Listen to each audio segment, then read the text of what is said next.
Good morning students. आज मैं आपके हिंदी बुक लिटरेचर बुक पावनी का चैप्टर 6 सुनहरा मुर्गा, काला बंदर और लाल अमरूद का पेड़ की व्याख्या करने जा रही हूँ, सो प्लीज़ ध्यान से सुनना।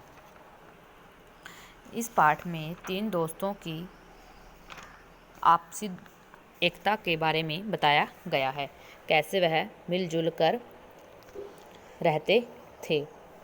प्रस्तुत कहानी है जो इसमें लेखक ने बताया है कि एकता जीवन की शक्ति है और अगर अलगाव है वो हमारे जीवन की क्या है, कमजोरी है। इसके विपरीत कठिन परिस्थितियों में हमें अपना धैर्य नहीं खोना चाहिए और क्रोध करने से जीवन का क्या होता है, विनाश हो जाता है। प्रस्तुत जो कहानी है उसके लेखक हैं मोहन राकेश। सुनहरा मुर्गा अपनी तरह का एक ही था, इसलिए बहुत से मांस विक्रेताओं की नज़र उस पर थी। जो सुनहरा मुर्गा था वो क्या था, सिर्फ हजारों मुर्गियों में एक ही होता है, इसलिए मांस बेचने वालों की नज़र उस पर थी।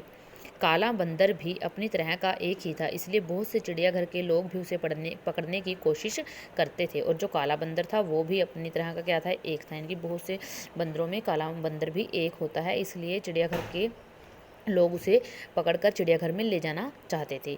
लाल अमरूद के पेड़ पर पूरे पूरे लाल अमरूद लगते थे, उस जैसा भी कोई दूसरा पेड़ वहाँ नहीं था, इसलिए फल वालों से लेकर स्कूल के बच्चों तक को उसके अमरूदों का लालच था। पर उन तीनों ने मिलकर एक ऐसी योजना बना रखी थी कि कोई उनका कुछ नहीं बिगाड़ सकता था। उन तीनों ने, किसने? बंदर ने, मुर्गे ने और अमरूद के पेड़ ने मिलकर एक योजना बनाई हुई थी कि कोई भी उनका कुछ भी नहीं बिगाड़ सकता था। जब कोई मांस विक्रेता मुर्गे को पकड़ने के लिए आता तो पेड़ उसे लुभाने के लिए 2-3 पके अमरूद नीचे टपका देता। जब कोई मांस विक्रेता जब मुर्गे को पकड़ने के लिए आता था तो पेड़ क्या करता था, अपने 2-3 पके हुए अमरूद नीचे गिरा देता था। उन अमरूदों की खुशबू ही ऐसी थी कि मांस विक्रेता पहले अमरूद चखने में लग जाता। जो अमरूद थे उनकी खुशबू ऐसी थी कि मांस विक्रेता थे जो पहले अमरूद को खाने में लग जाते थे। उस बीच बंदर क्या करते थे, जब मांस विक्रेता अमरूद खाना शुरू कर जाते थे तो बंदर क्या करता था, 2-3 कच्चे अमरूद तोड़कर उसके सिर पर निशाना बनाता था कि वह अपना होश भूल जाते थे। जो मांस विक्रेता थे वो क्या अपना होश भूल जाते थे। आखिर जब वह ऊपर की तरफ देखता तो बंदर मुर्गे को पीठ पर बिठाए मुंह में बिचकाता नजर आता। वह हार कर वहाँ से चलने लगता तो उसे पता लगता कि उसका थैला भी गायब। थैला उसके औजारों समेत पेड़ की सबसे ऊंची शाखों पर लटक रहा होता। साथ ही पेड़ साए साए करता उसकी हालत का मजा ले रहा होता। जब चिड़ियाघर के लोग बंदर को घेरने के लिए आते तब पेड़ उसे अपनी पत्तियों और शाखाओं में छिपा लेता, किसी की भी उस पर नजर न पड़ती। नीचे मुर्गा जोर जोर से पंख फड़फड़ाकर इतनी धूल उड़ा देता कि उनके लिए वहां खड़े रहकर सांस लेना भी मुश्किल हो जाता। आखिर वे वहां से हटने लगते तो पेड़ अपने सबसे पिले अमरूद नीचे टपकाकर उन्हें फिसला देता। वे किसी तरह गिरते पड़ते वहां से लौटते तो उन्हें पता चलता कि उसका बंदर पकड़ने का जाल मुर्गे की चोंच में है और मुर्गा पेड़ की सबसे ऊंची टहनी पर बैठा है। थोड़ी दूर पहुंच जाने पर उन्हें पीछे से मुर्गे की बांग सुनाई दे जाती। कुकड़ू लगता जैसे मुर्गा उनका मजाक उड़ा रहा है। इसी तरह जब फल वाले या स्कूल के बच्चे पेड़ से अमरूद तोड़ने के लिए आते तब पहले उनका सामना बंदर से होता। बंदर इस तरह उनके इर्द गिर्द चक्कर काटता और उन्हें डराता धमकाता कि पेड़ के नज़दीक जाने का हौसला ही ना पड़ता। अगर उन लोगों के पास अपना कोई खाने पीने का सामान होता तो उसे भी वह चट कर जाता।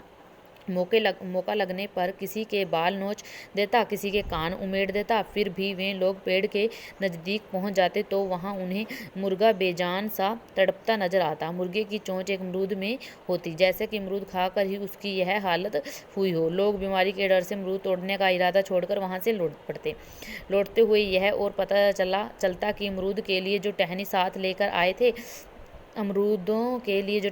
लेकर आए थे वह बंदर के सिर पर है और बंदर एक मसखरे की तरह आवाज़ें पैदा करता पेड़ की सबसे ऊंची डाल पर बैठ टांगे हिला रहा है। इस तरह वे मज़े से दिन काट रहे थे। एक दिन कि एक दिन खूब घनी इस तरह क्या थी, उन तीनों की अपने अच्छे से दिन काट रहे थे और वो एक दूसरे की रक्षा कर रहे थे। बंदर, मुर्गा और पेड़ क्या थे, वो तीनों एक दूसरे की रक्षा करते थे। चिड़ियाघर वाले अगर बंदर को लेने आते थे तो मुर्गा और पेड़ उसकी रक्षा करते थे। अगर पेड़ के फल तोड़ने के लिए कोई आता था तो मुर्गा और क्या करते थे, बंदर उसकी हेल्प करते थे। इस तरह वो आपस में मिलजुल कर प्रेम से रहते थे। इस तरह वे मज़े में दिन काट रहे थे कि एक दिन खूब घना घटा घिर आई। तो ऐसे उनके अच्छे दिन गुजर रहे थे। लेकिन एक दिन क्या हुआ कि खूब घनी घटा घिर आई।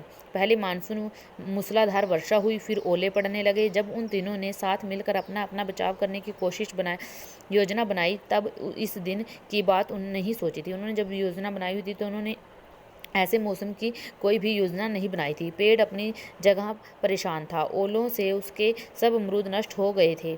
बंदर का अपनी जगह भीग भीग कर बुरा हाल था, ऊपर से ओलों की मार उसकी जान ले रही थी। मुर्गे की अपनी जगह खस्ता हाल थी, वर्षा से भारी होकर उसके पंख भी नहीं खुल पा रहे थे, ऊपर से ओलों की झड़ी उस पर गोलियां दाग रही थी। Thank you.